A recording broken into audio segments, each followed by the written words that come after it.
ଭାରତୀୟ କ୍ରିକେଟ ଦଳର hit man Rohit Sharma ବର୍ତ୍ତମାନ ତାଙ୍କ ଅଧିନାୟକତ୍ୱ ହରାଇବା ପରେ ଖବରରେ ଅଛନ୍ତି। ବିସିସିଆଇ ନିକଟରେ ଶୁଭମନ ଗିଲଙ୍କୁ ଦିନିକିଆ ଦଳର ଦାୟିତ୍ୱ ହସ୍ତାନ୍ତର କରିଛି। ଅର୍ଥାତ୍ ଟିମ୍ ଇଣ୍ଡିଆ ଏବେ ଜଣେ ନୂତନ ଅଧିନାୟକଙ୍କ ସହିତ ଅଷ୍ଟ୍ରେଲିଆ ଗସ୍ତ ଆରମ୍ଭ କରିବ। ଏହି ସମୟରେ ଦିନିକିଆ ଅଧିନାୟକତ୍ୱ ଛାଡ଼ିବା ପରେ ରୋହିତ ଶର୍ମାଙ୍କ ପ୍ରଥମ ବୟାନ ସାମ୍ନାକୁ ଆସିଛି ଏବଂ ଏହା ଏବେ ସୋସିଆଲ ମିଡିଆରେ ଦ୍ରୁତ ଗତିରେ ଭାଇରାଲ ହେଉଛି। ପ୍ରକୃତରେ ମଙ୍ଗଳବାର ମୁମ୍ବାଇରେ ଅନୁଷ୍ଠିତ C8 କ୍ରିକେଟ ରେଟିଂ ପୁରସ୍କାର 2025ରେ ରୋହିତ ଶର୍ମା ଅଷ୍ଟ୍ରେଲିଆ ଗସ୍ତ ବିଷୟରେ ଗଣମାଧ୍ୟମ ସହିତ କଥା ହୋଇଥିଲେ।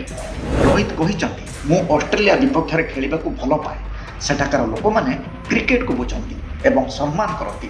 ସେଠାରେ ଖେଳିବା ସର୍ବଦା ଏକ ଭିନ୍ନ ଅଭିଜ୍ଞତା। ଯଦିଓ ସେ ସିଧାସଳଖ ଅଧିନାୟକତ୍ୱ ହରାଇବା ବିଷୟରେ କହିନଥିଲେ, ତାଙ୍କର ବୟାନ ସ୍ପଷ୍ଟ ଭାବରେ ସୂଚାଇ ଦେଇଛି ଯେ ସେ ପରିବର୍ତ୍ତନ ଦ୍ୱାରା ଅତ୍ୟଧିକ ବିରକ୍ତ ନୁହନ୍ତି ଏବଂ ଆଗାମୀ ସିରିଜ୍ ପାଇଁ ଉତ୍ସାହିତ। ବିସିସିଆଇର ମୁଖ୍ୟ ଚୟନକର୍ତ୍ତା ଅଜିତ ଅଗ୍ରକର ନିଶ୍ଚିତ କରିଛନ୍ତି ଯେ ଅଧିନାୟକ ପରିବର୍ତ୍ତନ ବିଷୟରେ ରୋହିତ ଶର୍ମାଙ୍କୁ ପୂର୍ବରୁ ସୂଚନା ଦିଆଯାଇଥିଲା। ତଥାପି ଯେତେବେଳେ ପଚରାଗଲା ଯେ ରୋହିତ ଏବଂ କୋହଲି 2027 ବିଶ୍ୱକପ୍ ପର୍ଯ୍ୟନ୍ତ ଦଳର ଅଂଶଗ୍ରହଣ କରିବେ କି ନାହିଁ, ସେ ସ୍ପଷ୍ଟ ଭାବରେ କହିଥିଲେ, ବର୍ତ୍ତମାନ ସେମାନେ ଖେଳୁଛନ୍ତି ଏବଂ ଆମେ ସେମାନଙ୍କୁ ସେହି ଅନୁସାରେ ଦେଖିଛୁ। 2027 ବିଷୟରେ କଥା ହେବା ମୂର୍ଖାମି ହେବ।